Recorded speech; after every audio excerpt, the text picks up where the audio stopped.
Isagang adlaw, masang ka maestro it kasuguan nga gusto kunta nga tistingan si Jesus.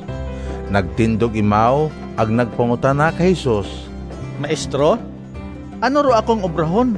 Agod makabaton it kabuhi nga wait katapusan. Ano ro nasugat sa kasuguan ay? Ano ro kahugan karon kun kimo?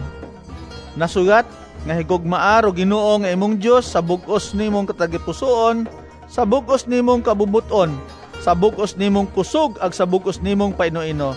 Nasugat man nga higugmaar imong isig katawo, pareho ko paghigugma mo sa imong kaugalingon. Tama gidri imong sabat nga ron.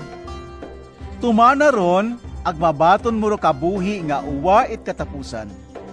pero gusto ka maestro it kasuguan nga pagwaon nga tama nga pilion ngang nana ruanang higugmaon. Ngani, nagpangutana imaw kay Jesus, Kay sino man abi ro akong isig katawo nga dapat kong higugmaon?